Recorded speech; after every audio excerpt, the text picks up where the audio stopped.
வணக்கம். நான் பார்த்தே சமைத்தேன் நல்ல பொண்ணு. இன்றைக்கி நம்ம பண்ண போகிறது வந்து ஒரு ஸ்பீனச் ரைஸ் தான். அதை கீரையை போட்டு ஒரு ரைஸு. முதல்ல தண்ணியை வந்து கடாயில் வச்சுருக்கேன். இது நல்லா சூடாகட்டும். இப்போ தண்ணி நல்லா கொதிச்செடுத்து இதில் வந்து கட் பண்ணி வச்சுருக்க கீரையை நான் போட்டுவிடுறேன். இதை கட் பண்ணி நல்லா க்ளீன் பண்ணி வச்சுருக்கேன். இப்போ இதில் முதல்ல இந்த கீரையெல்லாம் நான் போட்டுடுறேன்.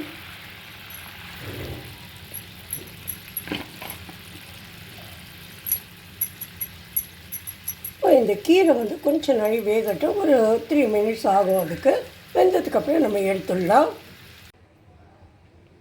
இப்போ இந்த கீரை வந்து நல்லா வேந்தெடுத்து இங்கே ஐஸ் வாட்டர் கொஞ்சம் எடுத்து வச்சுருக்கேன். இந்த ஐஸ் வாட்டரில் இந்த கீரையை போட்டுடலாம். ஸோ தட் அந்த கலர் வந்து மாறாமல் அப்படியே இருக்கும். இப்போது இந்த வெள்ளரிக்காயை வந்து நான் எடுத்துட்டுருக்கேன். இது வந்து சம்மருக்கு ரொம்ப நல்லது. இது மேல் தோலை வந்து இப்படி நம்ம சீவி இதை ரவுண்டாக கட் பண்ணிக்கலாம் சின்னதாக. அந்த கீரை நல்லா கூலாகட்டும். அப்போ தான் நம்மளுக்கு மிக்சியில் அதை அரைக்க முடியும். இப்போ வந்து இந்த தோலெல்லாம் எடுத்தோம் இல்லையா வெள்ளரிக்காய், அதை வந்து இந்த கிரேட்டரில் வச்சு நல்லா சீவிக்கலாம். இப்போ நம்ம இதை எல்லாத்தையுமே சீவி எடுத்துட்டோம். முடிஞ்ச வரைக்கும் அந்த பெரிய கண்ணியாக இருக்கிறது சீவி எடுத்துக்கோங்க. இப்போ நம்ம இதை நல்லா புழிஞ்சு எடுத்துட்டுலாம்.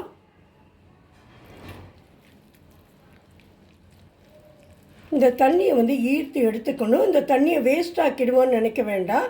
இந்த தண்ணியை மறுபடியும் நம்ம இதுக்கே யூஸ் பண்ணிக்கலாம். நல்லா வந்து எல்லா தண்ணியும் வரா மாதிரி கொஞ்சம் இறுக்கமாக நம்ம வந்து ஈர்த்து எடுக்கணும் அதுலேருந்து. அப்புறம் அதை பக்கத்தில் ஒரு பாத்திரத்தில் போட்டு வச்சுக்கோங்க. நம்ம அதுக்கப்புறமா இந்த சப்ஜி பண்ணும்போதே இதை யூஸ் பண்ணிக்கலாம். இது வந்து சம்மருக்கு ரொம்ப ஏற்ற சப்ஜி. இதில் வந்து நல்லா கூலாகவும் இருக்கும், டேஸ்டியாகவும் இருக்கும். இந்த கீரையோடு இது ரொம்ப நல்லா போகும். இப்போ நெக்ஸ்ட்டு இது எப்படி பண்ணுறதுன்னு நான் சொல்கிறேன். இப்போ கடாயில் ஒரு டேபிள் ஸ்பூன் தேங்காய் எண்ணெய் நான் விட்டுருக்கேன். உங்களுக்கு வேணும்னா நீங்கள் பட்டர் போட்டுக்கலாம், இல்லை நெய் வேணும்னா நெய் போட்டுக்கலாம். இது கொஞ்சம் சூடான அப்புறம் இதில் கடுகும் ஜீரகமும் போட்டு அதை பொரிய வச்சுட்டு அதுக்கப்புறமா நம்ம இங்கே எடுத்து வச்சுருக்கோம் இல்லையா இந்த காய், வெள்ளரிக்காய், குக்கும்பர், அதை வந்து போட்டு கொஞ்சம் வதக்கிட்டு அதில் உப்பு, மஞ்சள் பொடி, தனியா பொடி, ஜீரகப்பொடி, மிளகா பொடி இது எல்லாமே போட்டு கொடுக்கலாம். இப்போ வந்து கடுகும் அந்த ஜீரகமும் நல்லா வெடிச்செடுத்து இதில் வந்து இதை ஆட் பண்ணிடுறேன் நான். இந்த காயை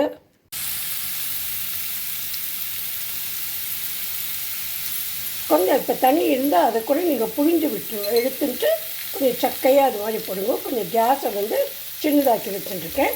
இப்போ இதில் மஞ்சள் பொடி, உப்பு, மிளகா பொடி, தனியா பொடி, ஜீரகப்பொடி, கொஞ்சம் பெருங்காயம் இதெல்லாம் நான் ஆட் பண்ணிடுறேன்.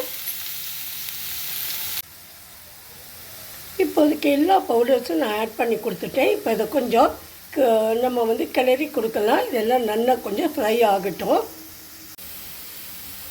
இப்போது இதில் ஒரு ஸ்பூன் கடலை மாவு எடுத்துட்டுருக்கேன். இந்த கடலை மாவை இந்த பாத்திரத்தில் கொட்டிக்கலாம்.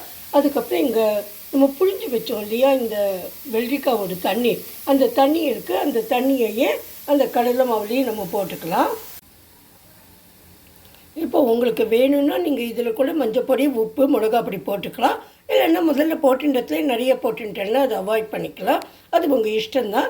இதை நல்லா கரைச்சிக்கலாம் நம்ம இந்த கட்டியெல்லாம் இல்லாமல்.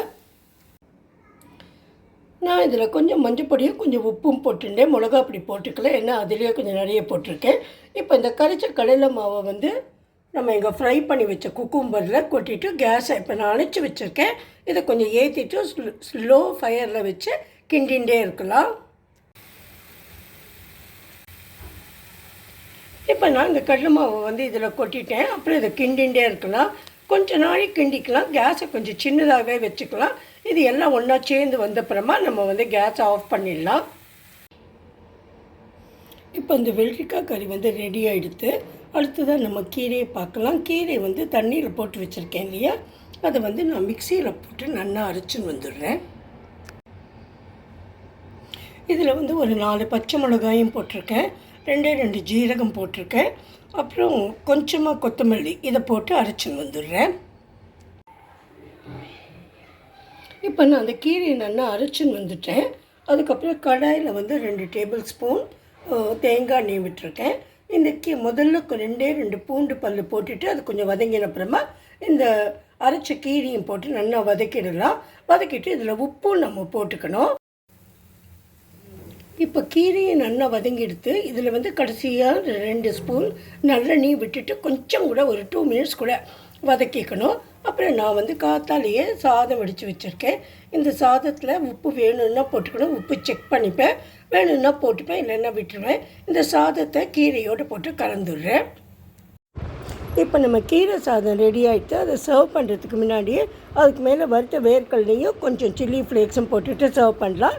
அப்புறம் அந்த வெள்ளரிக்காய் கறி பண்ணினோம் இல்லையா, அதில் வந்து நம்ம கடைசியாக ஒரு 3/4 டம்ளர் திக்கு தேங்காய் பாலை விட்டுட்டு மேலே நிறைய கொத்தமல்லியை போட்டு அப்புறம் சர்வ் பண்ணணும். அப்புறம் இங்கே சாலட் வச்சுருக்கேன். இது ரொம்ப டேஸ்டியாக இருக்கும். இதை ஒரு ப்ரன்ச்சாக தான் நான் இன்றைக்கி சர்வ் பண்ணியிருக்கேன்.